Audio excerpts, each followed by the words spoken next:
Video చూస్తున్న ప్రతి ఒక్కరికి నమస్కారం. ఆంధ్రప్రదేశ్ రాష్ట్ర ప్రభుత్వ ఉద్యోగుల బదిలీలకు ప్రభుత్వం గ్రీన్ సిగ్నల్ ఇస్తూ మార్గదర్శకాలు జారీ చేసింది. దీనికి సంబంధించిన పూర్తి సమాచారం ఈ వీడియోలో చూద్దాం.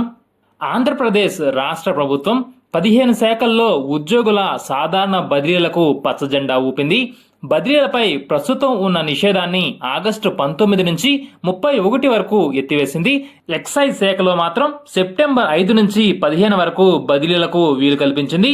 సంబంధిత మార్గదర్శకాలతో ఆర్థిక శాఖ ముఖ్య కార్యదర్శి పీయూష్ కుమార్ గారు శనివారం సాయంత్రం ఉత్తర్వులు జారీ చేశారు. దీనికి సంబంధించిన GO copy GOMs number 75 dated 17/8/2024 కాపీని మీరు ఇక్కడ చూడొచ్చు. అయితే ఏ శాఖల్లో బదిలీలకు అవకాశం కల్పించారు అనేది మనం ఇక్కడ చూద్దాం.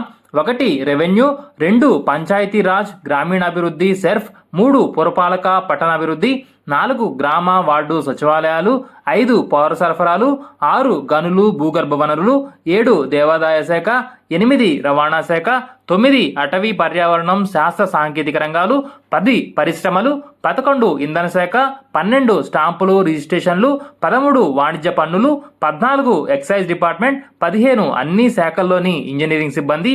ఈ శాఖల్లో అన్ని క్యాడర్లలోనూ బదిలీలకు వీలు కల్పించారు. ఎక్సైజ్ శాఖను పునర్వ్యవస్థీకరణ నేపథ్యంలో సెప్టెంబర్ 5 వరకు బదిలీలను వాయిదా వేశారు. అయితే ఉపాధ్యాయులతో పాటు విద్యాశాఖలో ఇతర ఉద్యోగులకు బదిలీలు లేవు. వైద్య, ఆరోగ్య, వ్యవసాయ అనుబంధ, ఎస్సీ, ఎస్టీ, బీసీ, మైనారిటీ, ఇతర సంక్షేమ శాఖల్లోనూ బదిలీలకు వీలు కల్పించలేదు. అయితే బదిలీలకు సంబంధించి ముఖ్యమైన మార్గదర్శకాలు ఒకసారి చూసినట్లయితే 2024 జూలై 31 నాటికే ఒకే చోట 5 ఏళ్ల సర్వీసు పూర్తి చేసిన వారిని తప్పనిసరిగా బదిలీ చేయాలి.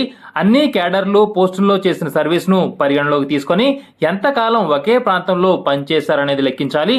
5 ఏళ్లు పూర్తి చేయని ఉద్యోగులను కూడా పరిపాలన అవసరాలు, వ్యక్తిగత కారణాలతో బదిలీ చేయొచ్చు. సాధారణ ఎన్నికల దృష్ట్యా ఎన్నికల సంఘం కొందరు ఉద్యోగులను ఇతర చోట్లకు బదిలీ చేసి మళ్లీ యథాస్థానాలకు మార్చింది. ఆ ఉత్తర్వులు, ఆ బదిలీ అయిన సమయాన్ని ప్రస్తుతం పరిగణలోకి అయితే తీసుకోరు అని చెప్పేసి ఉత్తర్వుల్లో పేర్కొనడం జరిగింది. బదిలీలకు సంబంధించిన మార్గదర్శకాలన్నీ కూడా మీరు ఈ జీవో కాపీలో చూడొచ్చు. Thanks for watching this video.